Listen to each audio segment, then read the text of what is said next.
Hola, muy buenas tardes, bienvenidos. Qué gusto volver a estar en esta excelente reunión que tendremos el día de hoy eh, y con el gusto de tener entre nosotros a una gran amiga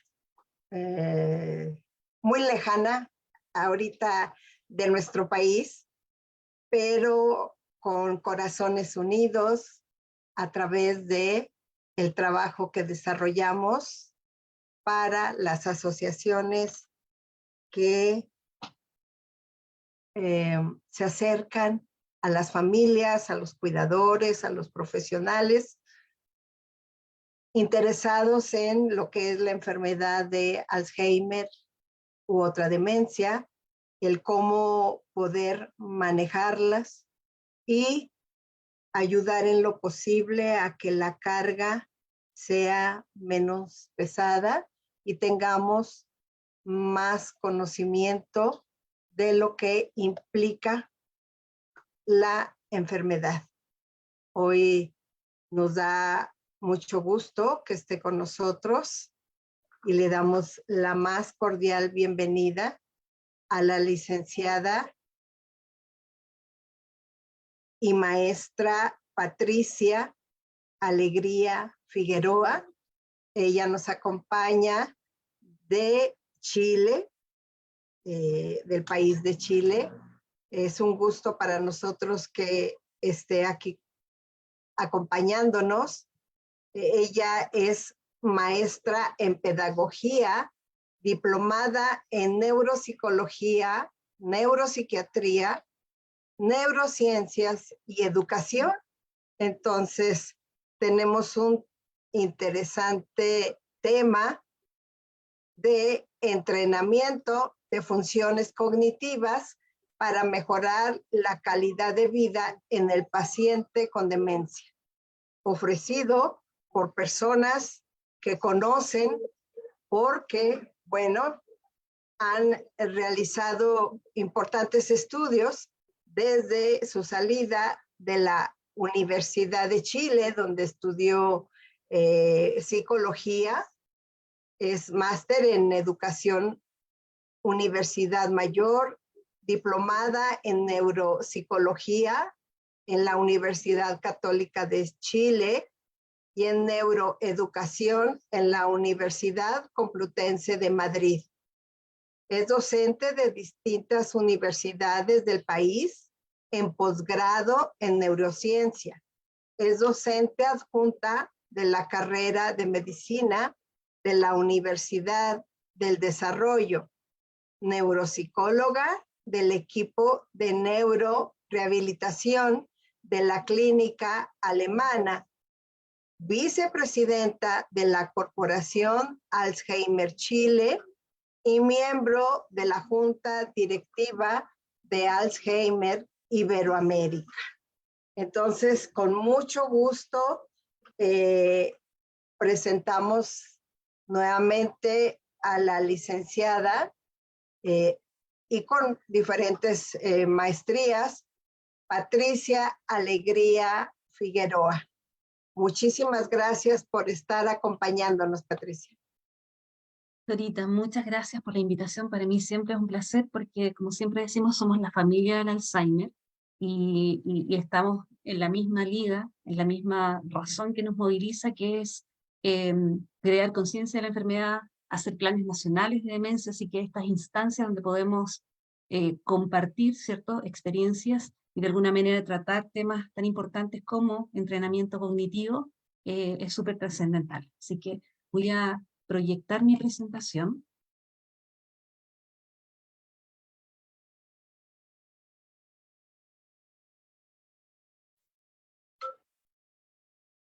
Sí, gracias. Y recordarle a todas las personas que nos hacen favor de acompañarnos que pueden dejar sus preguntas en el chat que tenemos aquí en el Facebook y que serán contestadas todas sus preguntas al final conferencia que hoy estamos recibiendo. Adelante, Patricia. Muchas gracias, Dorita. Entonces vamos a hablar, ¿cierto?, de la estimulación cognitiva en demencias, específicamente, ¿cierto?, en enfermedad de Alzheimer. Yo soy parte del comité directivo de Alzheimer en Chile, que se llama Corporación Alzheimer Chile. Esos son nuestros 3 logos, porque son en distintos momentos, ¿cierto?, de nuestra historia como fundación, que ya llevamos más de 30 años en Chile creando conciencia de la enfermedad. Cuando miramos, ¿cierto?, ya entrando en terreno, cuando miramos cuál es el tratamiento de las demencias, sabemos, ¿cierto?, que los cuidados solo pueden ser ejercidos bajo los tratamientos no farmacológicos en demencia y los fármacos. Si miramos todas las enfermedades, la hipertensión, el asma, todas las enfermedades no solo pueden ser curadas por los fármacos, ¿cierto? Siempre hay una terapia no farmacológica que ayuda. Si somos hipertensos, no solamente tenemos que tomar, ¿cierto?, el medicamento para la hipertensión, sino que además reducción, ¿cierto?, de la sal, aumento de líquidos, baja de peso, actividad física, es decir, hay una serie de medidas, ¿cierto?, no farmacológicas que también tienen tanta importancia como los farmacológicos. En la demencia esto es crucial porque se ha visto, casi todas las investigaciones señalan que tanto lo no farmacológico como lo farmacológico tienen de alguna manera la misma efectividad en el tratamiento. Por lo tanto, si uno hace una combinación de fármacos antidemenciantes, de fármacos, ¿cierto?, en la línea de manejo conductual, más terapia no farmacológica, que es lo que vamos a ver ahora, hay un resultado significativamente mejor que si solo, ¿cierto?, ocupáramos fármacos o solo no fármacos, ¿ya? Por lo tanto, entender que el tratamiento de la enfermedad incluye, ¿cierto?, estas 2 líneas de acción. Y en ese sentido tenemos, ¿cierto?, entre los tratamientos no farmacológicos que encontramos aquí en medio, algunos orientados, ¿cierto?, a los cuidadores y que tienen que ver más bien con el apoyo, la ayuda emocional, ¿cierto?, los grupos de apoyo, la psicoterapia, es decir, toda la línea de capacitar a los cuidadores, pero también toda la línea de orientación, ¿cierto?, a los pacientes. Y aquí se inserta lo que llamamos nosotros estimulación cognitiva, y todas las técnicas de estimulación cognitiva como la terapia de validación, la reminiscencia, actividades de la vida diaria, eh, terapia ocupacional, es decir, todas las terapias que pueden ser insertas para rehabilitar, para estimular funciones cognitivas que están deficitarias o que están remanentes en los pacientes, ¿cierto?, con enfermedad de Alzheimer. Por lo tanto, nos vamos a abocar al lado, ¿cierto?, derecho de la pantalla. En estas vamos a mirar cada una de estas terapias, vamos a ver cuáles, cómo se pueden, de alguna manera, eh, se pueden hacer dentro de la casa, no solamente en un box, ¿cierto?, con especialistas, sino también para las personas que están cuidando en sus domicilios, cómo podrían aplicar estas técnicas, ¿cierto?, en el día a día. Cuando vemos el rol de las terapias no farmacológicas en enfermedad de Alzheimer, tienen tanta eficacia también en la prevención. Por lo tanto, mucho de lo que vamos a hablar acá en cuanto a estimulación cognitiva, reserva cognitiva, también se ocupan, ¿cierto?, como factores prevenibles en enfermedad de Alzheimer. Por lo tanto, si empezamos a estimular mucho antes de tener la enfermedad, incluso los familiares, podemos reducir también un porcentaje importante de tener enfermedad de Alzheimer, ¿cierto?, a largo plazo. Y también, ya cuando el diagnóstico está hecho, tanto en el paciente, en la familia, ¿cierto?, y en el cuidador familiar. Por lo tanto, el alcance también no solamente es en el tratamiento, sino también a nivel preventivo.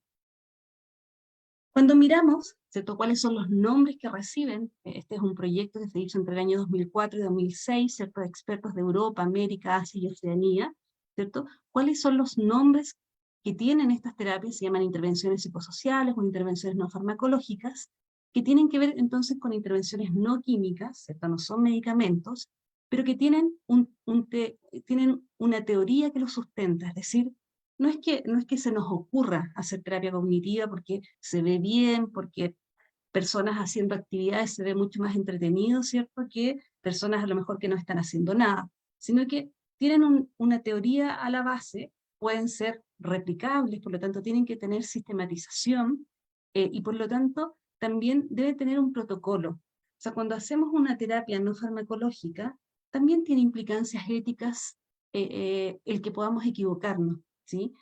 Cuando damos un fármaco y lo damos mal prescrito, puede tener acciones importantes, ¿cierto? O acciones muy contraproducentes en las personas que tienen enfermedad de Alzheimer. Lo mismo pasa con las terapias no farmacológicas. Por eso es importante aprenderlas y establecer, ¿cierto?, o hacerlas de buena manera, porque también implican aspectos legales y éticos en ello. Por lo tanto, estas terapias, ¿cierto?, incluyen protocolos, deberían ser reembolsados. De hecho, nosotros por mucho tiempo, en Chile es el segundo país en América Latina que tiene un plan nacional de demencia, y en este plan nacional y también en un decreto que existe en Chile, también están dentro de estas prestaciones las intervenciones, ¿cierto?, no farmacológicas, específicamente rehabilitación cognitiva o centros de día para pacientes con Alzheimer, porque deben ser entidad, la debe proveer, ¿cierto?, los servicios de salud. En Chile tenemos un servicio de salud privado y uno público, y deben ser, ¿cierto?, deben ser provistas por estos servicios. Por lo tanto, ¿cuáles son los dominios que estas intervenciones debiesen mejorar? La calidad de vida. O sea, una de las cosas centrales, no nos sirve una terapia que solo mejore lo cognitivo, que solo, por ejemplo, en el MoCA, que es una escala cognitiva global, mejore el MoCA en 1 o 2 puntos, sino también que signifique mejor calidad de vida para el paciente y para el cuidador, que mejore, por supuesto, la cognición, que se traduzca en mejoría de la actividad de la vida diaria. Por eso vamos a ver que muchas de las intervenciones que vamos a hacer no solamente van a estar enfocadas en hacer, por ejemplo, actividades de papel sentado con un paciente, por ejemplo, recuerda 3 palabras, o dime todas las palabras que recuerdes con la letra A, sino que van a ser actividades funcionales. Sabemos, los que trabajamos en rehabilitación, que cuando una actividad tiene un sentido funcional, es decir, yo recuerdo los ingredientes porque voy a hacer, por ejemplo, un queque que después se va a comer mi familia, tiene mucho más significación y además tiene mucho más efectividad que si yo me aprendo, por ejemplo, la receta de un queque y no lo hago, ¿sí? Entonces, por eso es tan importante la funcionalidad, es decir, lo que vaya a aprender el paciente, lo que yo voy a estimular, se traduzca en algo funcional, ¿sí? También tiene que mejorar la conducta, tiene que mejorar la afectividad, lo físico-motor. Por lo tanto, muchas intervenciones no solamente contemplan, ¿cierto?, estrategias de memoria, aprendizaje sin error, que son estrategias que se usan en la enfermedad de Alzheimer, sino también combinadas con terapia motora, ¿sí? Se ha visto que la terapia motora más terapia cognitiva tiene mucho más efectividad que si solo hago, por ejemplo, actividad cognitiva o actividad motora por sí misma, ¿sí? Entonces yo puedo, por ejemplo, hacer caminar a un paciente mientras puede recordar 3 palabras o puede decirme, por ejemplo, palabras que comiencen con la letra A o palabras que estén dentro de una categoría, por ejemplo, muebles. Entonces, esto se llama dual task y estas intervenciones son mucho más eficaces que si yo solo, por ejemplo, saco a caminar a un paciente con Alzheimer. Tienen que traducirse, ¿cierto?, en mejor bienestar, en disminuir la institucionalización, y esto es una de las metas importantes que tiene la estimulación cognitiva, es que los pacientes estén de la mejor manera posible, ¿cierto?, con mejor calidad de vida, enlentezcamos la progresión de la enfermedad y por supuesto que sean tardíamente institucionalizados. Y obviamente disminuir los costos asociados. Si miramos entonces esto, una intervención debiese estar puesta en todos estos focos de intervención, ¿cierto? Yo debo lograr que todos estos focos de alguna manera estén provistos por una buena estimulación cognitiva. Cuando miramos cuáles son las terapias no farmacológicas en el paciente, vemos ahí entonces estimulación cognitiva, entrenamiento cognitivo, y la diferencia entre estimulación y entrenamiento es que la estimulación es mucho más global, en cambio el entrenamiento es sobre funciones específicas, ¿sí? Hay una diferencia ahí sutil, pero es distinto. El entrenamiento en las actividades de la vida diaria, por ejemplo, cómo colocarse la ropa, ¿cierto? Cómo hacer una ensalada, cómo hacer cosas dentro de la casa. La reminiscencia, que también vamos a verla, la validación, musicoterapia, intervenciones sensoriales, ejercicio físico, terapia de luz. Sabemos que los pacientes con Alzheimer son muy sensibles a la luz. Con la baja de luz se alteran más, es así que entonces el fenómeno, ¿cierto?, de la baja de luz o el fenómeno de sundown es bastante frecuente en los pacientes con Alzheimer y por eso la terapia de luz tiene mucho sentido también. La relajación, masaje y tacto, ¿cierto?, acupuntura, la terapia con animales, la arte terapia, la terapia recreativa y las intervenciones multicomponentes, como ya lo mencionaba, que mezclan muchas de estas intervenciones como actividad física, actividad motora, actividad cognitiva, ¿cierto? Y entonces hacemos por múltiples componentes intervenciones. Cuando miramos ya, ¿cierto? Entramos a la estimulación cognitiva, ¿cierto? Con este cerebro, ¿cierto? Que está entrenando. ¿Por qué debemos prestar atención a la estimulación cognitiva en demencia? Primero, porque la eficacia de los medicamentos, a pesar de que hemos avanzado sin duda mucho en medicamentos que son bastante lentificadores de la progresión de la enfermedad, sin duda todavía la eficacia de los medicamentos es muy limitada, ¿sí? No tenemos cura de la enfermedad, no se ve cura, ¿cierto? En bastante tiempo más. Por lo tanto, la estimulación cognitiva como terapia no farmacológica es bastante interesante, ¿cierto?, de poder apoyar a la terapia farmacológica que existe. Por otro lado, también tiene factores preventivos, como ya lo mencionaba, y por otro lado, hace alusión a la plasticidad del sistema nervioso central. Nuestro sistema nervioso es plástico, tiene mucha capacidad de conectar, aún incluso en enfermedades neurodegenerativas. Por lo tanto, debemos, ¿cierto?, apelar a esta plasticidad cerebral, y entonces por eso tiene sentido entonces la estimulación cognitiva en demencia. Este es un estudio bastante antiguo, pero que es un estudio bastante bonito, porque estos ratones, ¿cierto?, que estaban en laboratorios, fueron ratones que son ratones transgénicos para que desarrollaran la enfermedad de Alzheimer, o sea, ellos genéticamente estaban, ¿cierto?, datados para que ellos pudieran de alguna manera desarrollar la enfermedad de Alzheimer, es decir, para que tuvieran problemas de memoria y ocurriera, ¿cierto?, todo lo que pasa en la enfermedad de Alzheimer. Estos ratones, algunos tenían un ambiente rico, por ejemplo, la ruedita, muchos estímulos dentro de esta caja, y otros ratones no tenían ningún estímulo. Entonces compararon ambos ratones que genéticamente estaban, ¿cierto?, ya eran transgénicos para desarrollar enfermedad de Alzheimer, y se vio que efectivamente los ratones que tenían más estímulos, como rueditas, como luces, como música dentro de la caja, desarrollaban mucho más tardíamente la enfermedad de Alzheimer, o sea, tenían menos problemas de memoria que aquellos ratones, ¿cierto?, que estaban en la misma condición genética, pero que no tenían estímulos ambientales. Por lo tanto, esto es un bonito estudio para mostrar que hasta cuando hay depósitos de beta-amiloide, que es lo que ocurre, por ejemplo, en la enfermedad de Alzheimer, cuando a pesar de que la patología de la enfermedad está, ¿cierto?, de igual manera hay una modulación ambiental que permite entonces enlentecer la progresión de la enfermedad. Y esto entonces es un buen estudio que nos muestra que mientras más estímulos, un ambiente más rico en estimulación, el paciente por supuesto que va a desarrollar la enfermedad o más tardíamente o va a ser mucho más lenta la progresión. Este es un estudio también bastante antiguo, de hecho este libro es un libro muy bonito, se llama 678 monjas y un científico, que uno todavía lo puede encontrar, ¿cierto?, en las redes. Este es un estudio del año 1990, donde también es uno de los estudios más largos en estudio de la neuropatología de la enfermedad de Alzheimer. Se hizo sobre estas monjas, ¿cierto?, de convento, donde de alguna manera se les estudió por muchos años, todos los años se les hacía evaluación neuropsicológica, todos los años se les hacía distintas evaluaciones para ver cuál de ellas se demenciaba, ¿sí? Y después ellas donaban el cerebro. Entonces, se vio que cuántas de ellas, estos estadios, ¿cierto?, los que están acá, 0, 1, 2, 3, 4, 5, 6, a mayor número implica que tienen más neuropatología de la enfermedad.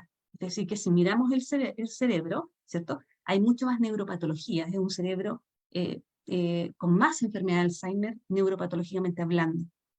Pero cuando miramos, ¿cierto?, hacia el lado, lo que está en negro es lo que está, ¿cierto?, son los que se demenciaron.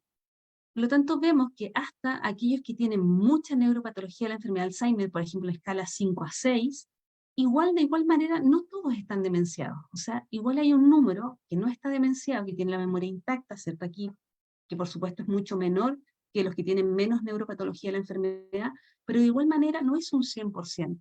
Entonces, esto nos da un indicador, lo que llamamos nosotros reserva cognitiva. O sea, la enfermedad es bien diferenciadora sobre cerebros enriquecidos cognitivamente o con esta reserva cognitiva que sobre cerebros que no tienen tanta reserva cognitiva. Este es un estudio bastante bonito, es un libro muy bonito de leer, de fácil lectura, que se los recomiendo si por ahí quisieran leer más. Y además que no es técnico, así que es un libro que es bastante interesante leer, no solamente para los que trabajamos en el área. Por lo tanto, recordar, ¿cierto?, que los dominios de alteración en la enfermedad de Alzheimer y otras demencias, en la primera etapa, el dominio que se altera principalmente es el dominio cognitivo. O sea, lo que ocurre ahí es que lo primero que se observa es alteración de memoria. Lo que ocurre, ¿cierto?, que el paciente se desorienta o que está más repetitivo, que es una de los trastornos más frecuentes en la primera etapa de la enfermedad, o la suspicacia, es por el trastorno de memoria. A medida que avanza, ¿cierto?, donde ya estamos en una etapa más moderada, la alteración conductual es lo que predomina y el paciente entonces empieza a tener falsos reconocimientos: mi casa no es mi casa, tú te pareces a mi hijo pero no eres mi hijo, quiero irme a mi casa, ¿cierto? Se levanta por la noche, vagabundea por la casa. Por lo tanto, el dominio más afectado es lo conductual, pero también que está muy asociado que el trastorno de memoria es mucho más frecuente, ¿cierto? Es mucho más grande también. Por lo tanto, empieza a alterar también lo conductual. Y ya en la tercera etapa, el dominio más afectado es lo funcional. O sea, el paciente ya no puede ser autónomo ni siquiera en actividades básicas de la vida diaria, como bañarse, como vestirse, ¿cierto?, como comer. Por lo tanto, debe ser asistido. Y en estos dominios sabemos, ¿cierto?, que la estimulación cognitiva es mucho más efectiva, ¿cierto?, a medida en las etapas más leves de la enfermedad. Es decir, cuando la sintomatología o cuando el dominio afectado es primordialmente es el dominio cognitivo, ¿cierto?, el trastorno de memoria. Por lo tanto, la efectividad de casi todas las intervenciones es mucho mejor mientras más leve sea la enfermedad, o en etapa leve y moderada, y ya en etapas más moderadas o severas, las intervenciones que más ayudan son las intervenciones sobre los familiares, es decir, que los familiares puedan de alguna manera manejar, ¿cierto?, al paciente, asistirlo en las distintas actividades. Entonces, haciendo esta aclaración, nos vamos a centrar, ¿cierto?, en etapa más bien de leve a moderada en las intervenciones que les voy a mostrar. Cuando miramos el conjunto de estrategias terapéuticas, vemos, ¿cierto?, que hay distintos enfoques en demencia, uno que tiene que ver más bien con lo cognitivo funcional, y ahí están el entrenamiento, ¿cierto?, de capacidades cognitivas específicas, la musicoterapia, la terapia ocupacional, el mantenimiento, ¿cierto?, de la actividad de la vida diaria, la reminiscencia. Hay algunas de orientación mucho más conductual, que tienen que ver con la modificación conductual, como la repetitividad, el vagabundeo durante la noche, pueden ser modificadas, ¿cierto?, a través de estas terapias. Y también ya estas otras terapias que son más bien psicosociales, que son ya más bien programas, ¿cierto?, para familiares, para adaptación del entorno, pero que también cuando insertamos estas otro tipo de terapias junto con una terapia de rehabilitación cognitiva o de estimulación, es mucho más eficaz también, ¿ya? Así que también voy a estar haciendo alusión no solo a lo cognitivo propiamente tal, sino también a este otro tipo de intervenciones, por ejemplo, como modificación del ambiente, que además ayudan, ¿cierto?, a que el paciente enlentezca la progresión de la enfermedad y, por supuesto, que mejore su performance cognitiva. Entonces hay bastantes terapias, ¿cierto?, de distintas orientaciones. Por ejemplo, encontramos las técnicas de orientación más bien conductual que van a los entrenamientos o al modelado de las alteraciones conductuales que van ocurriendo dentro de la enfermedad. Hay algunas, ¿cierto?, con orientación más bien emocional, que tienen que ver entonces con la revisión de vida, la reminiscencia, es decir, que están enfocadas a que el paciente de alguna manera mejore, ¿cierto?, en el ánimo, que haya menos cuadro depresivo, menos ansiedad. Y aquellas ciertas técnicas de orientación más bien cognitiva, ¿cierto?, que están enfocadas a que esté más orientado, que tenga menos problemas de memoria, que su ejecución cognitiva sea de más alto nivel, ¿ya? Y otras técnicas que ya de alguna manera es la reestructuración ambiental, ¿cierto?, aprendizaje en el día a día, ¿ya? Voy a mover esto que me molesta.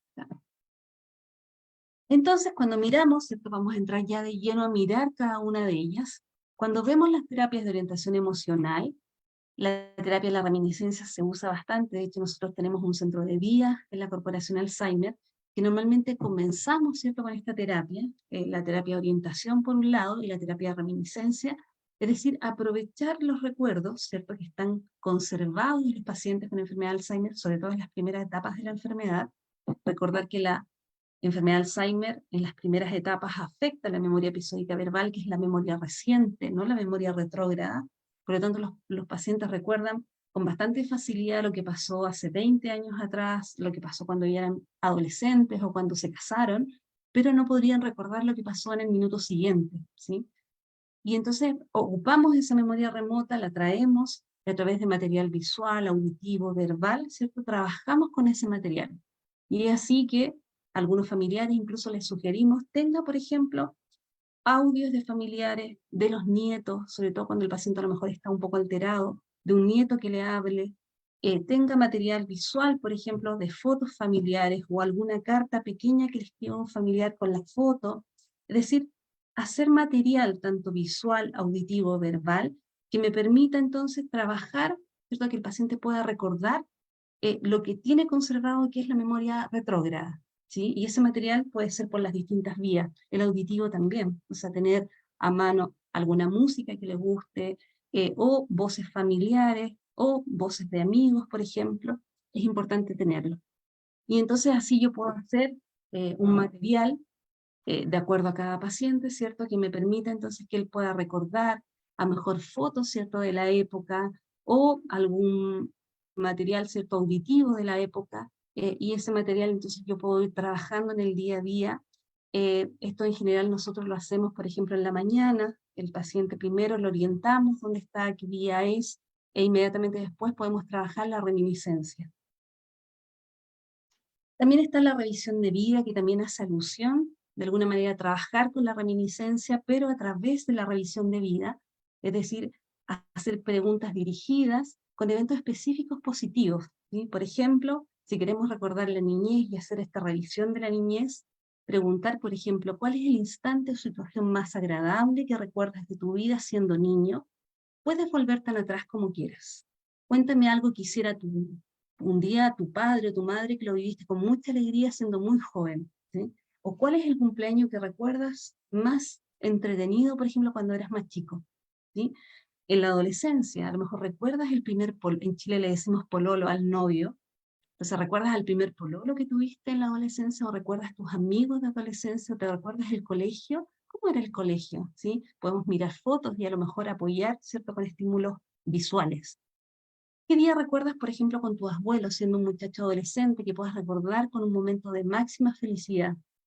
Después, cuando revisamos edad adulta, ¿recuerdas algún instante en que te sentiste feliz participando en algún acto religioso, por ejemplo, o estando en la iglesia? ¿Cuál es el momento que recuerdas con mayor felicidad, por ejemplo, al lado de su pareja? Y hacer un resumen de vida, es decir, en general, ¿qué clase de vida crees que has tenido? ¿O cómo crees que los demás te podrían mirar? ¿O qué es lo más importante que consideras que has hecho en tu vida? ¿Sí? Entonces podemos ir mirando cada una de las etapas, apoyarlas con fotos, con audios, con a lo mejor textos de la época, y hacer una revisión final, hacer un resumen de vida. Esto lo podemos hacer en varias sesiones, ¿cierto? Nos podemos enfocar a lo mejor una semana en la niñez, otra semana en la adolescencia, otra semana en la edad adulta, hacer un resumen, y por lo tanto ahí entonces estamos trabajando la memoria retrógrada, ¿cierto? Y también los aspectos emocionales de esa memoria.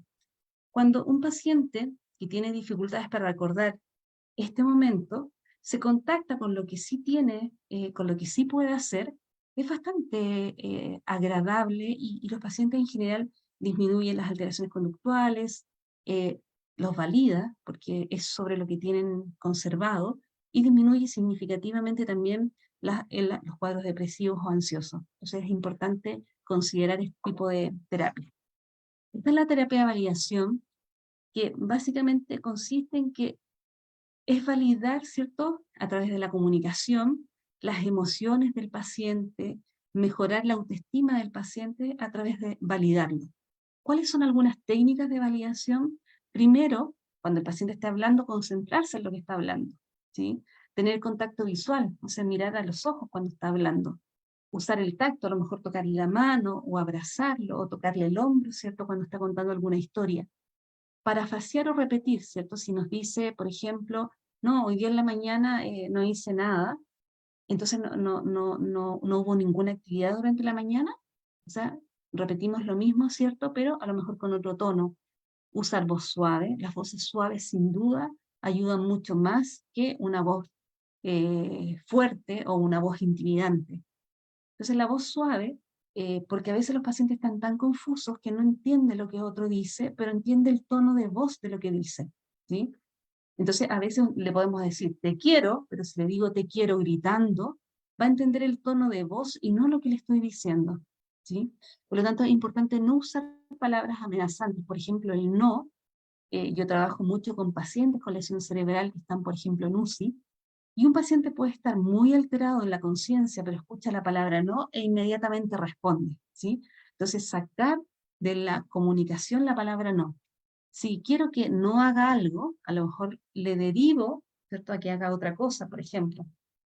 Si no quiero que vaya a la habitación, a lo mejor lo invito a ir a otra parte de la habitación o a otra parte de la casa, pero no le digo no entres a la casa, ¿sí? Realiza reminiscencias, o sea, lo que hablábamos recién, validarlos a través de lo que ellos sí saben hacer, que es el recuerdo retrógrado, y usar la ambigüedad.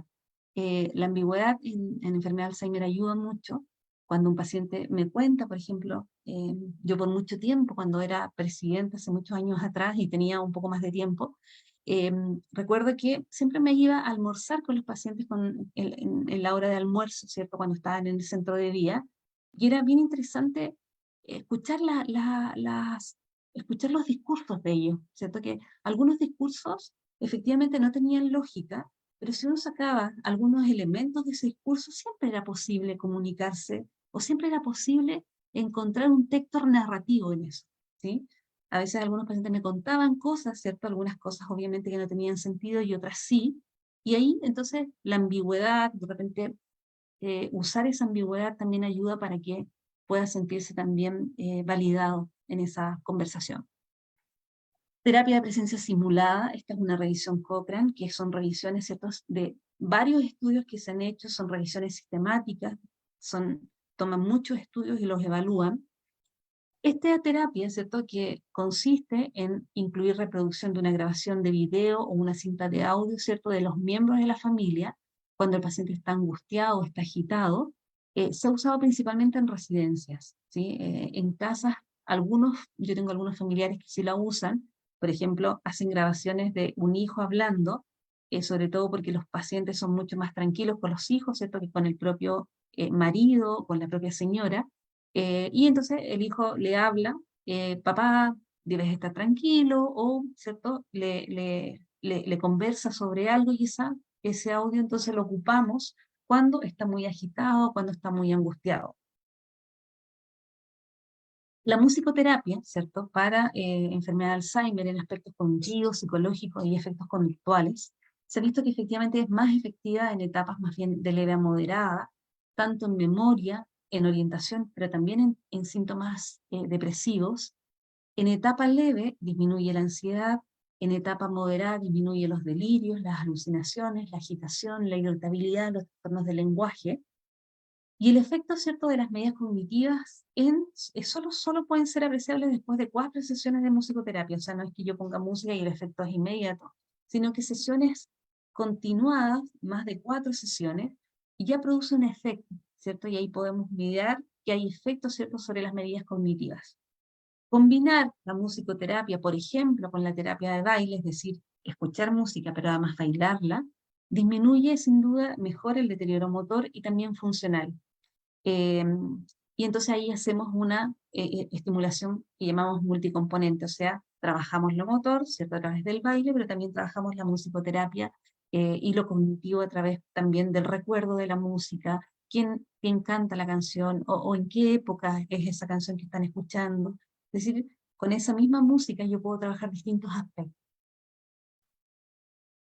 Hay terapias ya de orientación más bien cognitiva, ¿cierto? Y la que yo mencionaba antes, la terapia de orientación a la realidad, que tiene que ver con generalmente lo usamos durante la mañana, y es orientar al paciente, ¿cierto?, en distintos elementos. Primero, espacialmente, ¿sí? Estamos en la casa, ¿cierto?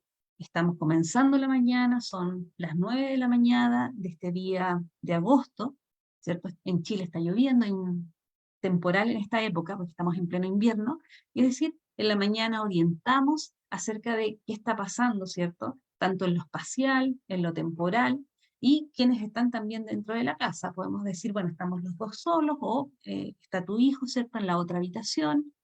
Por lo tanto, el objetivo es orientar al sujeto acerca de sí mismo y de su entorno, ¿sí? Se usa la repetición y también la orientación en espacio, tiempo y entorno. Esta terapia también la podemos trabajar no solamente a través de lo verbal, sino también, por ejemplo, con tableros de orientación. O sea, podemos poner dentro de la casa tableros que vayan orientando. Por ejemplo, con la fecha, con el día, o con los lugares dentro de la habitación, si es el baño, o quienes duermen ahí, por ejemplo, pieza de tu hijo, ¿cierto?, con el nombre del hijo. Es decir, podemos ayudar también a orientarlos con letreros de orientación.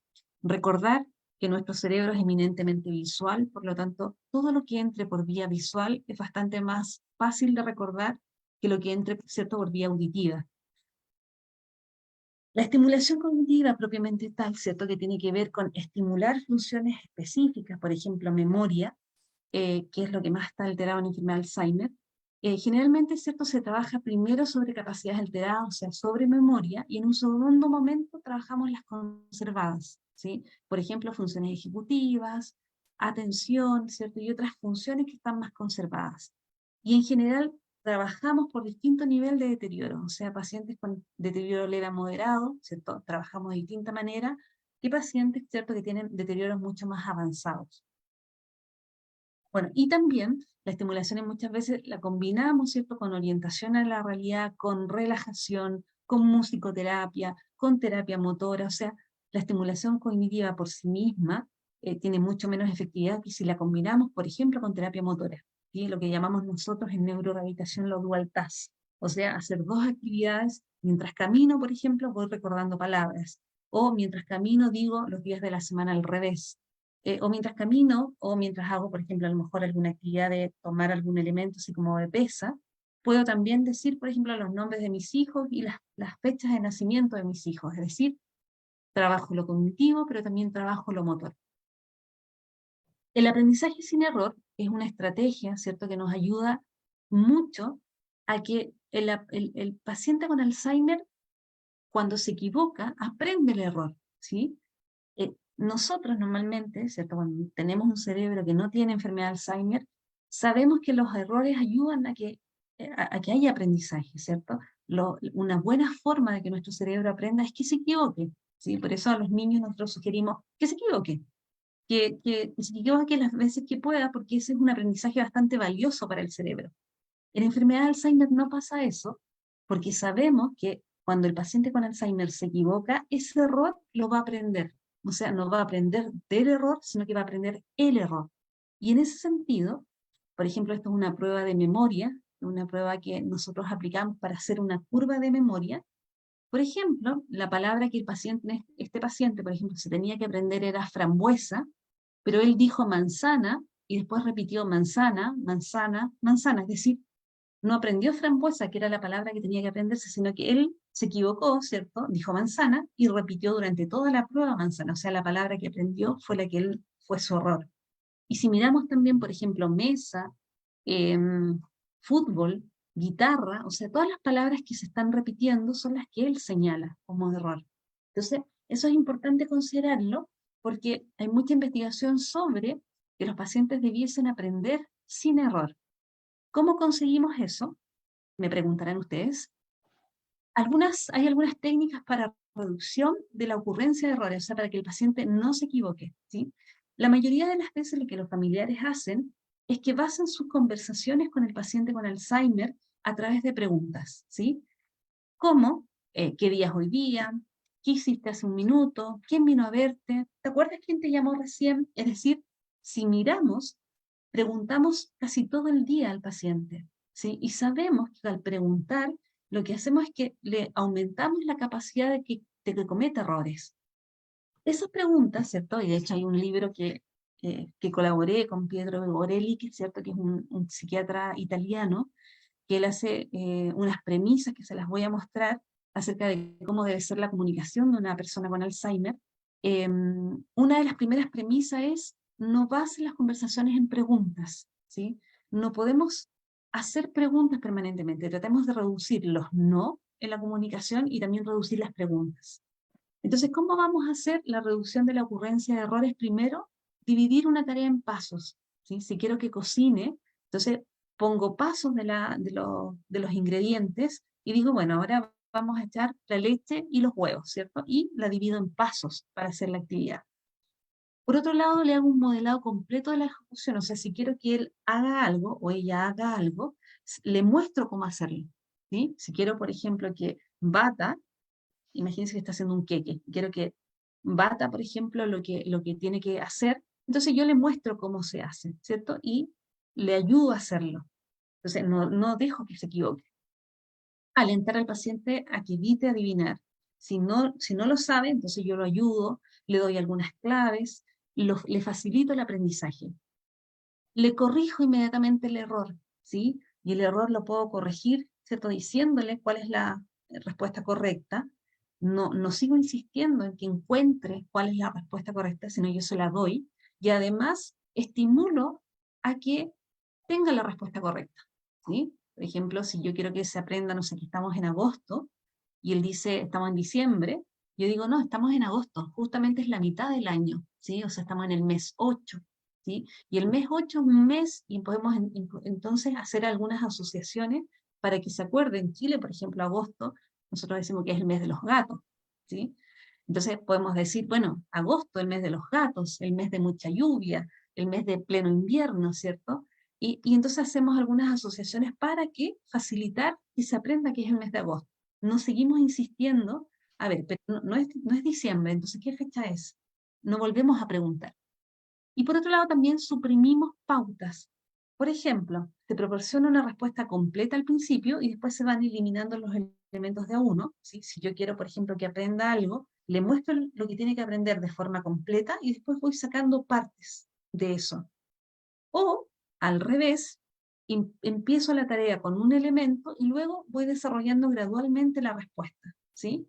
¿Cómo es eso? Por ejemplo, esto en un caso sencillo, ¿cierto? O le muestro abiertamente, si quiero que dibuje, por ejemplo, este bus, le muestro completamente el bus, ¿cierto? Y voy sacando cada elemento hasta que lo reduzco el elemento, o voy mostrando los pasos para hacer el bus. Es decir, vamos a hacer esto primero, ahora le vamos a agregar las ruedas y una ventana, después vamos a agregar más ventanas, ¿cierto? Y una puerta, y después vamos a hacer los detalles hasta que terminamos, ¿cierto? Con el bus. Es decir, yo voy mostrando los pasos por paso para hacer la actividad. Ejemplo, si quiero que aprenda, por ejemplo, a cocinar o a hacer un queque, entonces vamos por parte y voy diciendo, bueno, ahora los huevos, ahora vamos a batir los huevos, ahora vamos a echar el azúcar, ahora la leche, entonces vamos por parte haciendo la actividad. Con esas de alguna manera actividades reducimos el error y hacemos entonces que pueda ser más efectivo el aprendizaje y que no aprenda el error, porque el error tiende a ser bien perseverativo. Un paciente que aprende algo persevera en eso por mucho tiempo. Esto es lo que yo les señalaba recién, ¿cierto? Que es el arte de hablar, que este es un enfoque que se llama capacitante, que lo hizo Pietro Vigorelli, que yo colaboré en algún capítulo de este libro, que salió en el año 2018, que señala algunas premisas en cómo comunicarse con alguien con Alzheimer. Primero, no basar la comunicación en preguntas, como ya les mencionaba, no corregir, ¿sí? Es decir, la palabra no la sacamos de la comunicación. Escuchar, no interrumpir cuando un paciente con Alzheimer está hablando, no terminemos las respuestas, no le terminemos la palabra, porque a veces los pacientes quieren decir algo, ¿cierto? Y los familiares tienden a completarle la frase. Respetar la lentitud, respetar los silencios, las pausas, no juzgar, ¿cierto? Reconocer que hasta incluso en un discurso incoherente hay cosas coherentes. O sea, si uno logra escuchar, hay cosas que sí son del discurso del paciente con Alzheimer. Por lo tanto, eso nos puede ayudar, a restituir el tema narrativo, ¿sí?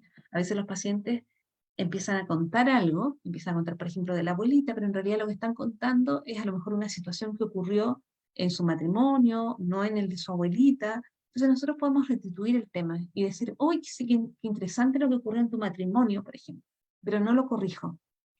Responder en eco, ¿cierto? Responder con empatía, reconocer las emociones y lo que Pietro dice, abrir a otros mundos posibles. Nos podemos comunicar con personas con Alzheimer si tenemos empatía, si tenemos templanza, no paciencia, no me gusta la palabra paciencia, me gusta más templanza, es decir, esta posibilidad de escuchar al otro y no juzgar, ¿cierto?, el acto o la conversación del otro. Por lo tanto, los tableros, como ya les mencionaba, esta estimulación cognitiva no necesariamente tengo que sentarme, ¿cierto?, con papel en mesa, sino que también puedo poner tableros de orientación dentro de la casa o de inhibición, ¿sí? De inhibición cuando quiero disminuir una conducta o de orientación cuando quiero orientarlo. Por ejemplo, si quiero que, yo tenía un paciente, por ejemplo, que siempre la primera respuesta de él era, no, no puedo, no, no puedo. Entonces nosotros pusimos tableros, así donde él estaba, donde poníamos seguir intentándolo, piensa antes de decir no puedo, entonces cuando él iba a decir no puedo, inmediatamente miraba este letrero y pensaba y ahí respondía, ¿sí? Entonces pusimos varios tableros de inhibición, también pusimos, por ejemplo, prohibido decir no sé, ¿sí? Entonces, para que él viera que no podía decir no sé, eh, y entonces respondía otra cosa. O tableros abiertamente de orientación, por ejemplo, estás en tu casa y uno puede poner una foto en tu casa, de la casa, o este es el baño, ¿cierto? Tableros que pueden ayudar a orientar. Este es un estudio, ¿cierto?, del año 2016 que combina lo que yo mencionaba, terapia cognitiva más ejercicio físico, y se ha visto que efectivamente un programa combinado de rehabilitación cognitiva más física conduce a mejorías significativas en la caminata, por ejemplo, de doble tarea, lo que yo les mencionaba, mientras camino, hago alguna actividad cognitiva, lo que puede ser contribuir con una mejora en el rendimiento cognitivo, ¿ya? Entonces, una tarea sola, por ejemplo, solo caminar, o solo hacer, por ejemplo, entrenamiento cognitivo, es menos eficaz que si yo combino esto, ¿sí? Entonces, aprovechar cuando salen a dar una vuelta o cuando está haciendo algún ejercicio motor, aprovechar, ¿cierto?, de hacer entrenamiento también cognitivo. Cuando miramos, ¿cierto?, la terapia ocupacional específicamente, de hecho en Chile hace muy poco se reconoció la terapia ocupacional y que las cubren, por ejemplo, los sistemas de salud. Yo diría que no hace más de 2 años ocurrió eso, principalmente porque se ha visto que, que tiene eficacia la terapia ocupacional para retrasar la progresión en diversos trastornos, especialmente cuando combinamos, por ejemplo, terapia ocupacional domiciliaria, ¿cierto?, donde incluyen ejercicios aeróbicos, caminata, ¿cierto?, natación, ejercicios, por ejemplo, de pesa con poco peso, fortalecimiento, ¿cierto?, estimulación sensorial, entrenamiento cognitivo y de la memoria basada, por ejemplo, en aprendizaje sin error, muestran mucho mejor desempeño en actividades de la vida diaria, en el funcionamiento cognitivo y también en lo emocional, ¿ya? Entonces, la terapia cognitiva, ¿cierto?, terapia ocupacional centrada en estos aspectos, sin duda va a tener mucho más eficacia en estos distintos elementos, como es actividad de la vida diaria, funcionamiento cognitivo y lo emocional. Y esto también es un área de la terapia ocupacional, ¿cierto?, que es poner letreros dentro de la casa que le permitan orientarse. Los ambientes deben ser minimalistas, mucho estímulo confunde, pocos estímulos orientan. Si además lo que haya como estímulo me orienta, por ejemplo, el baño, el dormitorio, la cocina, sin duda son ambientes mucho más ricos de estimulación y por otro lado mucho más amables para un paciente que vive con enfermedad de Alzheimer. Esto es algo que nosotros hicimos en pandemia, que lo que hicimos, le pedimos al terapeuta ocupacional de nuestra corporación que tomara algunas familias, por ejemplo, sobre todo los que tenían mucha alteración conductual, y les pidiera fotos, ¿cierto? Por ejemplo, de la habitación, aquí estaba el tocador, aquí estaba la cama, y después ella asesorara, en ese tiempo estábamos justo en pandemia, por lo tanto, la asesoría siempre fue online, de cómo ordenar esta habitación, qué cosas debiesen salir de la habitación o cómo ordenar el tocador para que disminuyeran las alteraciones conductuales. Y efectivamente logramos bastante con esto, porque sin duda, si se nota, si ven la foto de arriba, ¿cierto? Hay muchos elementos desordenados donde cualquiera de nosotros se confundiría sin tener enfermedad de Alzheimer, y ya con pocos elementos el paciente podía transitar por esta habitación, pero además podía orientarse, o sea, ocupar el espejo como espejo, la lámpara quedaba solo dentro de la habitación. Entonces, es importante también considerar este cambio. Este era otro ejemplo, ¿cierto? Acá esto era por donde transitaba, donde había muchos elementos, y aquí también se hizo, ¿cierto? Limpiar los espacios que pudieras transitar. Las alfombras son un elemento de riesgo de caídas importantes, y dicen salir las alfombras de la casa, pero esto también es parte de lo que hace terapia ocupacional en las modificaciones ambientales que ayudan también mucho a la estimulación cognitiva. Este es el estudio, ¿cierto? Es una revisión sistemática que lo hizo Cochrane, que toma muchos estudios y ve si la estimulación cognitiva, por ejemplo, puede o no beneficiar a las personas con demencia. Primero, con todos los estudios que analizaron, ¿cierto? Esto se publicó en el año 2023, es reciente, se dieron cuenta que no mostraban efectos negativos, o sea, la estimulación cognitiva no produce efectos negativos. Sí produce un efecto pequeño en la cognición, o sea, mejora la cognición en comparación con la atención habitual, o sea, con lo que hacemos en el día a día. Si uno hace una estimulación cognitiva, sin duda va a mejorar la cognición, aunque el efecto fue pequeño. Pero este efecto, y esto es un antecedente bien importante, equivale a un retraso de 6 meses en el deterioro, ¿sí? Y si miramos, en realidad, enlentecer durante 6 meses la progresión de la enfermedad, ¿cierto? O que el retraso sea en 6 meses, es bastante significativo en la enfermedad de Alzheimer. O sea, 6 meses es medio año y eso es bien significativo. Por lo tanto, y esto uno lo puede esperar en demencias de leve a moderada, tal como lo mencionaba antes, mucho más eficaz cuando es más temprano la estimulación. Se encontró evidencia también que la cognición se beneficiaba más cuando las sesiones grupales tenían lugar 2 veces a la semana que si solo fuera una, ¿sí? Es decir, cuando hago 2 sesiones de estimulación cognitiva, aquí sí hago una. Eran mayores los beneficios cuando los participantes presentaban, obviamente, demencias más leves. Se mostraban beneficios, por ejemplo, en la comunicación con el paciente, en la interacción social, en actividades cotidianas, o sea, eran más autónomos, y en el estado de ánimo. Tenían menos síntomas depresivos y menos síntomas ansiosos. Y hay una ligera mejoría en el bienestar de los participantes y en las experiencias, tanto del paciente que tenía demencia, ¿cierto?, como el cuidador.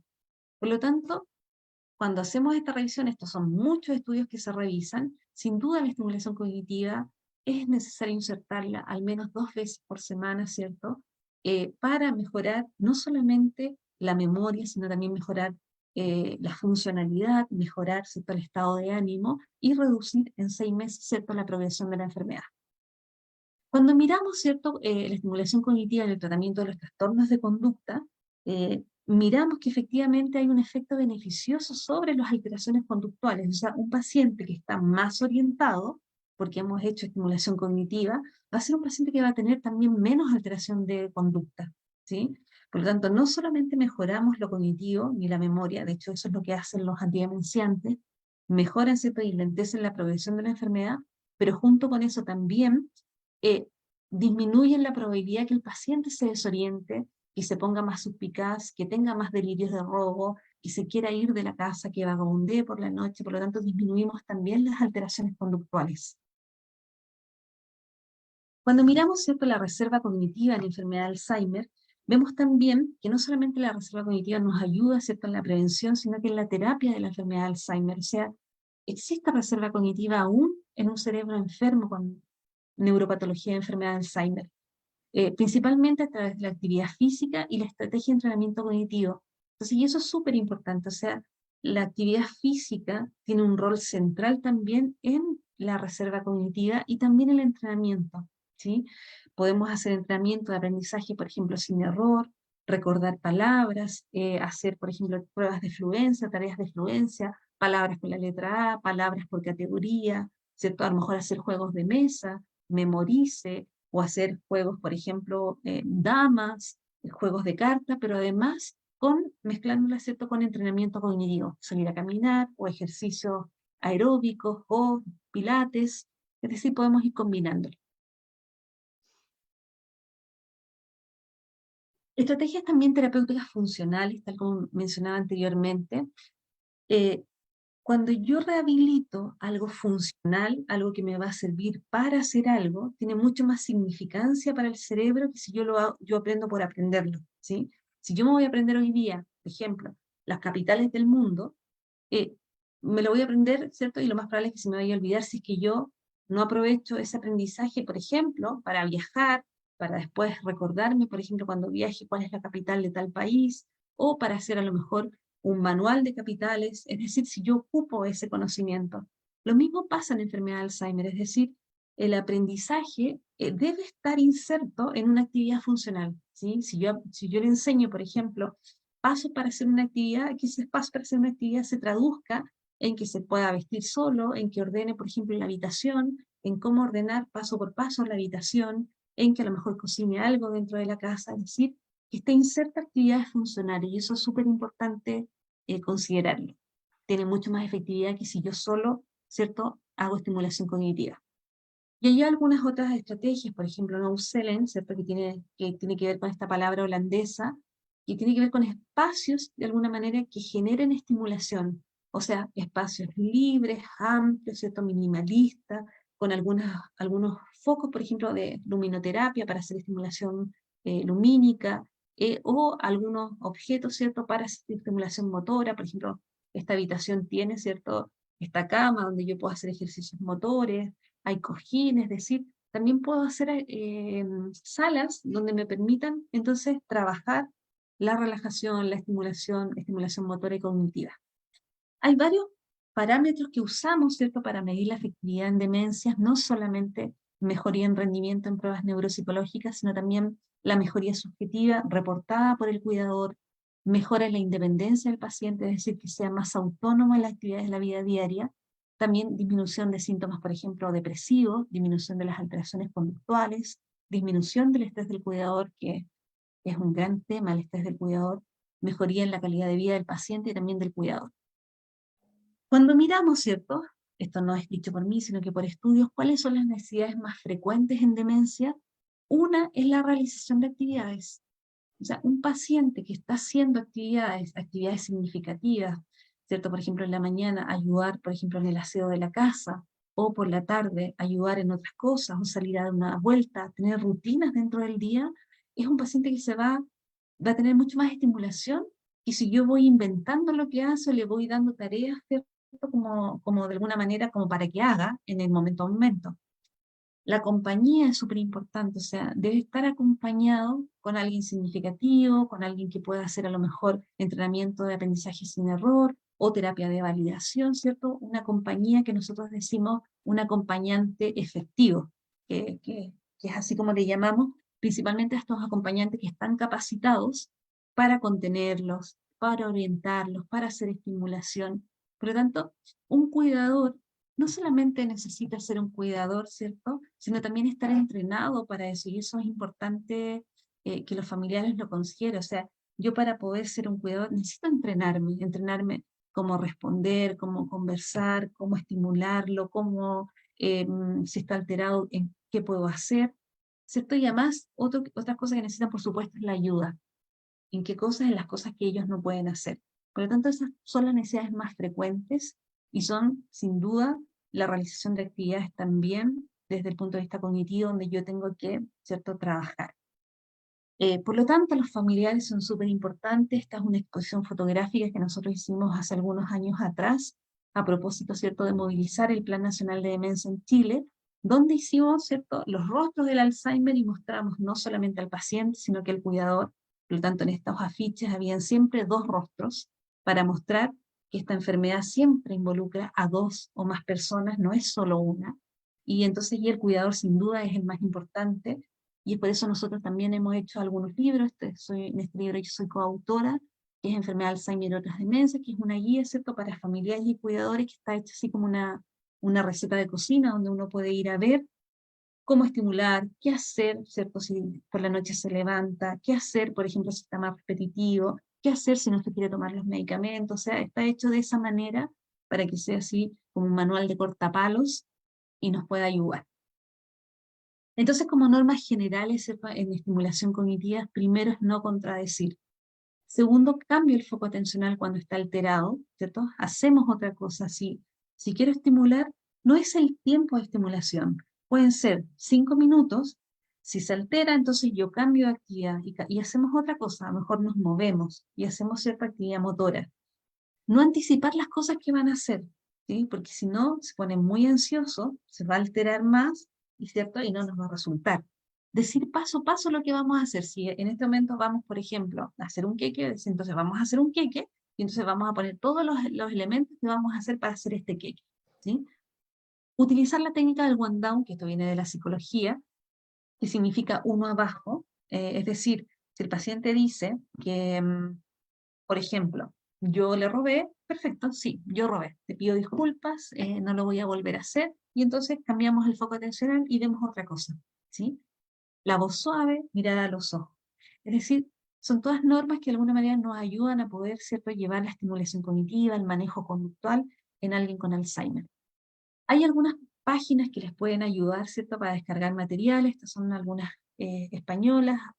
La segunda es del MinSal, el Ministerio de Salud de Chile, que también es un libro de 30 días para ejercitar la memoria, se llama, que también lo pueden descargar, es de acceso gratuito, y está hecho como para ayudar a los familiares durante un mes, ¿cierto?, que pueden hacer día a día en estimulación, ¿cierto?, de los familiares.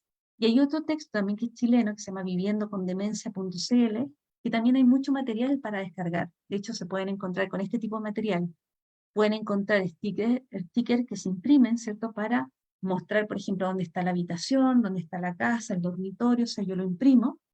También me ayuda a modificaciones ambientales, es decir, cómo debiese ser la cocina perfecta para un paciente con Alzheimer, cómo debiese ser la habitación, cómo debiese ser la sala de estar. Es decir, me va ordenando, ¿cierto?, cómo deberían ser los espacios donde se moviliza. Y que les puede ayudar también a bajar. Por lo tanto, y ya cerrando para dar paso a las preguntas, entonces es importante insertar actividades en el día a día de tipo cognitivo, de tipo funcional y de tipo motor, ya que sabemos, ¿cierto?, por esta revisión de Cochrane, que retrasa en 6 meses el progreso de la enfermedad, y esto combinado, ¿cierto?, con medicamentos antidemenciantes, sin duda retrasa mucho más.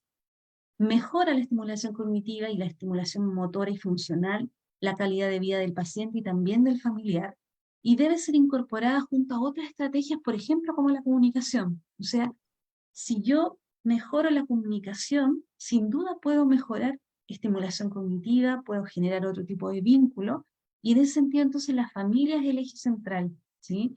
Los que trabajamos en rehabilitación cognitiva, en estimulación, por supuesto que hacemos nuestra parte, pero quien estimula en el día a día, ¿cierto?, y hace orientación dentro de la casa, aprendizaje sin error, son los familiares, y son los familiares también los que deben capacitarse en cómo hacer este entrenamiento, ¿cierto?, en actividades más funcionales dentro del día a día, y en ese sentido también los terapeutas ocupacionales y la terapia ocupacional también ayuda muchísimo en eso.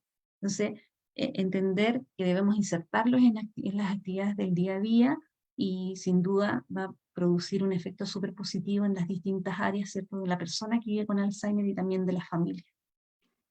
Así que ya doy cierre para que pasemos las preguntas. Ella es mi hija, que siempre nos ayuda con la corporación en todas las cosas que hacemos para crear conciencia de la enfermedad. Ahí estaba mucho más chiquitita. Así que muchas gracias. Muy linda. Muy linda, muy linda. Sí me oyes, ¿verdad? Sí, te oigo, Sí. perfecto. Ok.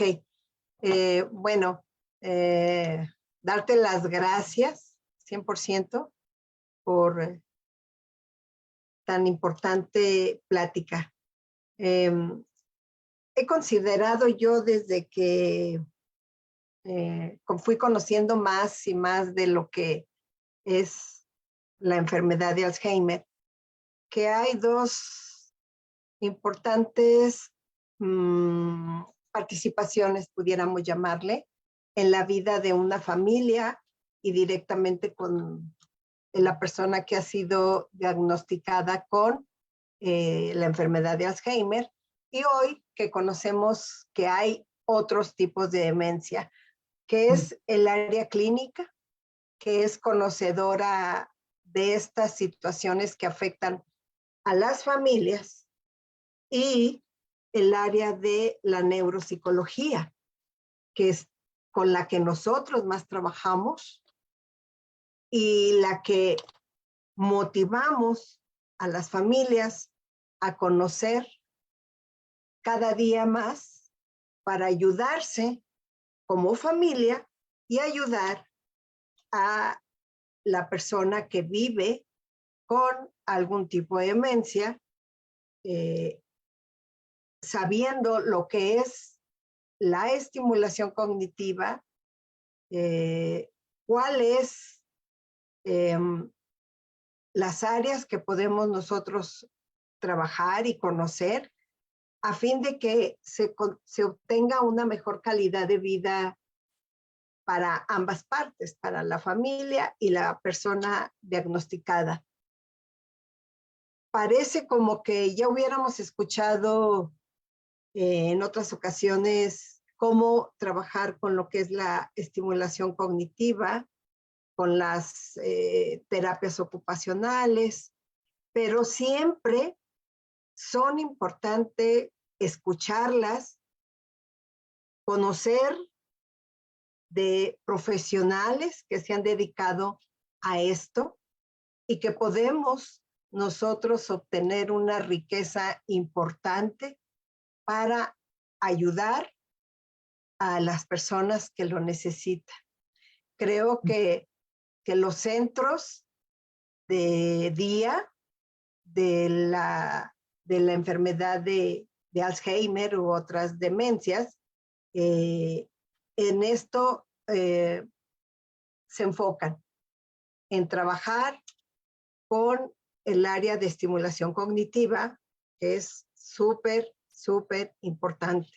Por lo tanto, de veras que muy agradecidos, Patricia, de que hayas participado con nosotros y más que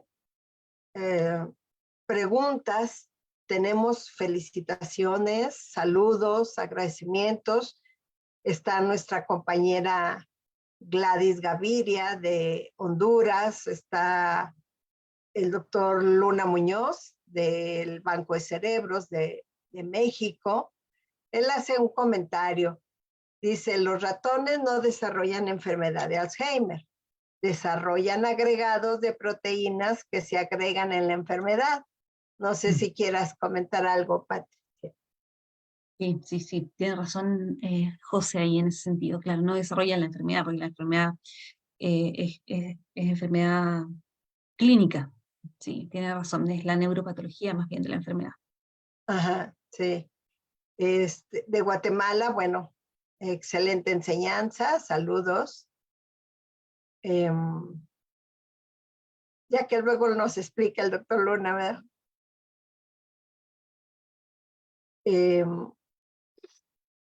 Esther Pacheco dice que igual el comentario sobre la importancia de tener videos. Chacha, pues dejando muchos saludos, excelente y clara presentación de Patricia, felicidades. De Tegucigalpa, Honduras, aprendemos mucho los cuidadores, gracias. Lupita Ponce, compañera de nosotros en México, del estado de Guerrero, también muchas gracias por transmitir conocimientos y experiencia. Saludos desde Chilpancingo. Mauricio Yebra, también compañero de aquí de Aguascalientes, deja agradecimiento y saludos. Adelaida de los Santos, también gracias por su valiosa intervención. Pues libros que puedan recomendar o páginas en Facebook o en Instagram, Patricia. Ya les mencionaba ahí algunos libros que pueden ser Sí. descargables, que a mí me parecen bastante buenos, pero en realidad la red es bastante amplia en eso. O sea, uno basta que ponga estimulación cognitiva para pacientes con Alzheimer y te vas a encontrar un sinfín. España ha publicado muchísimo. Ahí yo les puse, en España puedes encontrar mucho, y ahí les puse algunos libros chilenos que son de bastante buena calidad y que están hechos así como por día a día. O sea, también me ayuda a ordenarme qué podría hacer en cada día. Sí. Sí, muy, muy interesante todo el material que nos has recomendado. me llamó la atención el libro que mencionas del arte de hablar.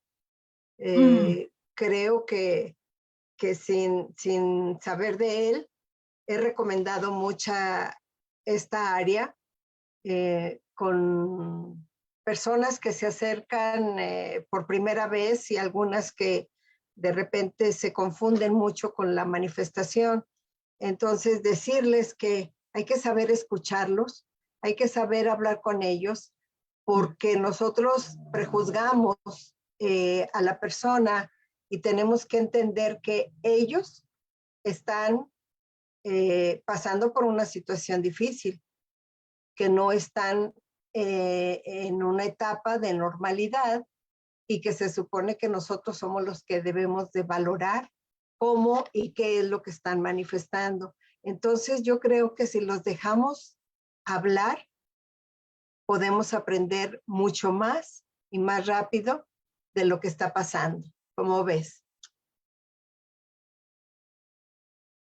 Sin duda, o sea, la comunicación es lo que nos distingue como seres humanos. La comunicación siempre tiene que ser empática, porque si no, no existe proceso comunicativo, si no, no hay empatía en la comunicación. Entonces, yo creo que es central aprender a comunicarnos, porque la mayoría de las veces esperamos, ¿cierto?, que el discurso del otro sea conciso, preciso y que nos dé un mensaje. Y en realidad, muchas veces las conversaciones con personas que tienen enfermedad de Alzheimer no son ni precisas, ni concisas, ni tienen un mensaje a la base, sino que uno puede a veces sacar trocitos de ese mensaje y a lo mejor hacer un acto cierto comunicativo, pero que al final es más bien genera la relación y el vínculo. O sea, yo creo que es importante ahí considerar que tenemos que vincularnos y el vínculo no tiene que ver solo con conversaciones racionales, ¿sí? Tiene que ver en cómo tú escuchas mi conversación, aunque sea muy irracional. Sí, sí, así es. Y valorar, ¿verdad? Lo que nos están diciendo, porque si no, pues confundimos nosotros mismos la situación que se vive y no llegamos a ningún lado. Nos te felicitan de Isabel Chuy de Estrada, felicitaciones, Luisiana Bisoni, Patricia Herrero de Chubut, Argentina también, no sé si sean de la Rada. Eh, Saludos del Estado de México, Alipap. Es muy importante lo que la doctora Alegría nos comparte. Carmen Pedroso, Adelaida de los Santos, dice, cuando las personas de Alzheimer ya están en la fase muy avanzada del estado de deterioro cognitivo, van apagándose poco a poco, dejando de comer, caminar. ¿Qué más hacer por ellos?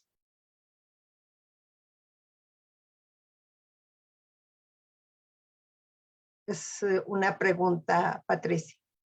Una pregunta. O sea, a ver, eh, con los medicamentos, con todas las terapias que tenemos actualmente, o sea, en Chile al menos es menos frecuente ver a pacientes, ¿cierto?, que fallecen en un estado de deterioro, por ejemplo, como hace 20, 30 años, ¿cierto? Porque la mayoría de las veces es tan lento la progresión que, claro, el fallecimiento es en un estado funcional bastante mejor de lo que solíamos ver, por ejemplo, hace 20 años o a 30 cuando se fundó la corporación, por ejemplo, en Chile.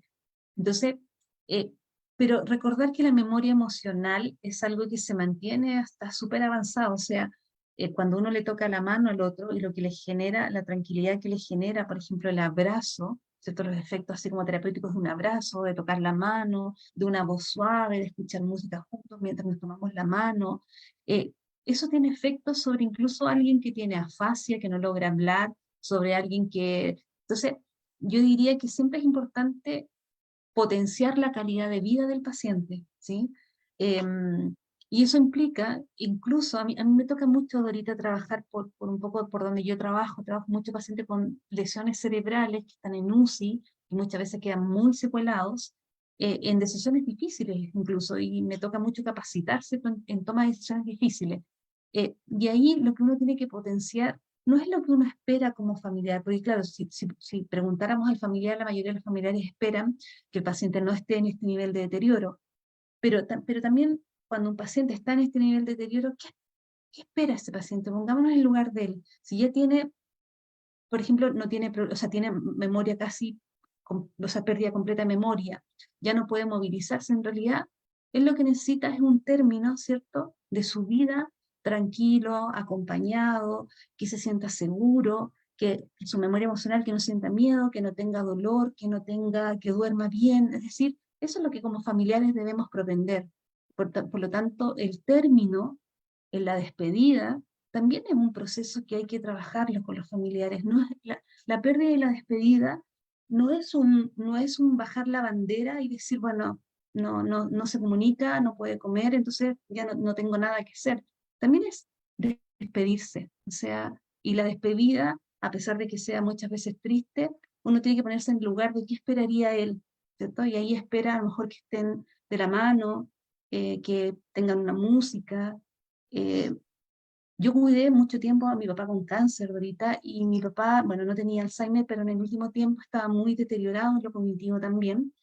Y recuerdo que lo que hicimos, entonces yo suspendí mis actividades laborales y me quedé todo el tiempo, ¿cierto?, al lado de él.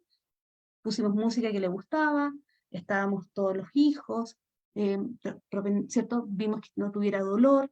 Entonces lo acompañamos en su proceso, ¿cierto?, de irse. Y que para nosotros también fue como familiares importante estar en ese proceso.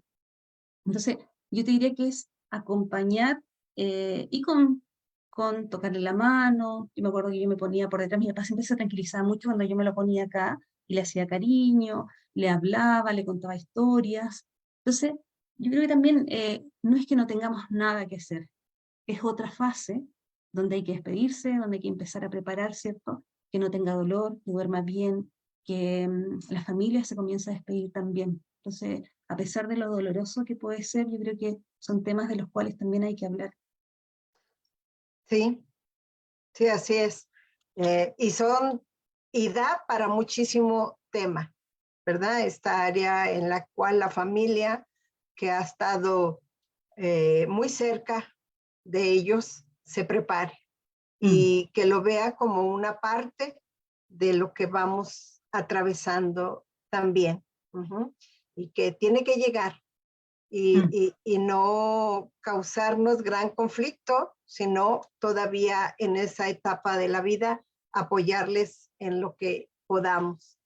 mm. Te dejan saludos de Guatemala, Carmen Pedroso, que si puedes dar por favor el autor del libro El arte de hablar, creo que lo habías Pietro Vigo, mencionado, que eres sí, tú con otra persona. sí, se llama Pietro Vigorelli. Él es un psiquiatra italiano. Pietro Vigorelli se llama Enfoque Capacitante, el arte de hablar. Ok. Uh-huh. Pietro eh, Vigorelli. Pietro, Pietro. Pietro. Me imagino que buscándolo en Amazon o algo, Sí, lo encuentras. por ahí lo encontramos, nada más con el título. Ajá. Dice, ¿qué podemos hacer cuando dejamos que algo, pero es peligroso, de qué manera se les puede decir no? Damaris Gadmiel, ¿qué podemos hacer cuando dejamos que algo, no le entiendo muy bien, pero es peligroso? ¿De qué manera les puedes decir no? Me imagino que cuando quieren hacer algo que no es correcto para su seguridad. O sea, lo primero es como los espacios y los lugares deben estar ambientados con seguridad suficiente que permita que el paciente no corra riesgo, por ejemplo, en la casa. Y esas modificaciones hay que hacerlas cuando se diagnostica enfermedad de Alzheimer. Lo segundo, que si él hiciera una conducta, por ejemplo, riesgosa, yo puedo dirigir el foco atencional, o sea, me ayuda harto cambiar el foco atencional, pero con algo que le guste. Por ejemplo, si imagínate que está, no sé, quiere salir a la calle, por ejemplo, y está de noche y se quiere arrancar. Entonces yo le puedo poner una música, por ejemplo, que le gusta, o puedo mostrarle a lo mejor algo que le gusta para comer, ¿cierto? Puedo cambiar el foco atencional con otra cosa. No le digo no salgas, porque normalmente el no, ahorita cuando nosotros decimos no a un paciente, el paciente, o sea, es como que nos digan a nosotros No, no. pues ya. Eran, Uh-huh. claro, como decían Patricia, tú no puedes presentar, a ver cómo no puedo presentar. ¿sí? El no es muy, para todos, para los que no tenemos demencia, para los que tienen demencia, es muy desafiante como frase. Por lo tanto, la mayoría de las veces cuando decimos no, lo hacen con más certeza. Entonces ahí yo te Sí, diría que cambiar el foco atencional nos ayuda harto. Cambien con algo que les guste. No, por supuesto no lo vamos a cambiar con algo que no nos gusta. Con algo que sea interesante para él, le cambiamos el foco atencional o lo redirigimos. ¿Cierto? Lo podemos abrazar y decir, hoy nos ponemos a conversar, por ejemplo, de otra cosa, o supiste, papá, que el otro día no sé qué, y, ¿cierto? Le vamos cambiando el foco hacia otra cosa. así es. Por supuesto que ya cuando no quedan herramientas usamos el no, pero tratar de disminuir los no. O sea, Sí, en algún momento nosotros hicimos una investigación en la clínica donde yo trabajo. ¿Cuántas veces, por ejemplo, cuántos de los que entraban a la habitación, cómo se relacionaban con un paciente? Te diría que el 80% de las interacciones eran en base a preguntas. ¿Cómo sí, está? ¿Cómo se siente? ¿Qué día es día hoy día? ¿Qué comió? ¿Almorzó? ¿Se acuerda quién vino a verlo? 80%. Entonces imagínate un paciente que más encima tiene dificultad cognitiva, no puede responder ajá, 80%. sí, Entonces, por eso hay que disminuir las preguntas y disminuir los no, porque no son, no, a lo mejor vamos a dejar algunas preguntas y dejar algunos no, pero que sean el menos posible. así es. Ujú, sí. Eh, Gabriela Guiñaga, agradecimiento. Adelaida de los Santos, agradecimiento. Esther Pacheco, gracias por compartir lo de tu papá. Carmen Pedroso, muchísimas gracias por la información. Y bueno, pues nosotros 100% con un profundo agradecimiento, Patricia, esperando que ya pronto por ahí, por el mes de diciembre, nos volvamos a ver. Así es. ¿Sí? Invitándoles eh, para precisamente el Congreso Internacional de Alzheimer Iberoamérica, que va a estar excelente en Puerto Rico, en San Juan de Puerto Rico. Para quien guste información, pues ahí se las podemos ir pasando con muchísimo gusto. Y después de nuestro agradecimiento por tu participación, queremos comentarles a quienes son, que nos han acompañado por mucho tiempo en nuestras transmisiones, que el martes 12 de septiembre a la misma hora, 5 de la tarde del Centro de México, estará con nosotros la doctora Mara López Wortsman de Buenos Aires, Argentina, con el tema de duelo frente al diagnóstico de demencia de un ser querido. Entonces, los invitamos a que nos acompañen y también en los países en donde nos visitan, de aquí mismo de México, pues que estamos ya próximos a entrar al mes de septiembre, mes internacional del Alzheimer, en donde seguramente se enterarán de todas las actividades que se desarrollarán y ojalá puedan participar de algunas, porque entre más conozcamos, mayor es la probabilidad de que salgamos adelante atendiendo a la persona querida a la cual estamos enfocando de momento nuestra vida. Y pues les agradecemos mucho su compañía y nos seguimos viendo. Gracias, Patricia. Gracias a Hasta ti. luego. Hasta Sí, hasta luego. luego. Saludos allá en Vale, Chile. gracias. Sí, Saludos a México. bye. Sí, hasta luego. Bye.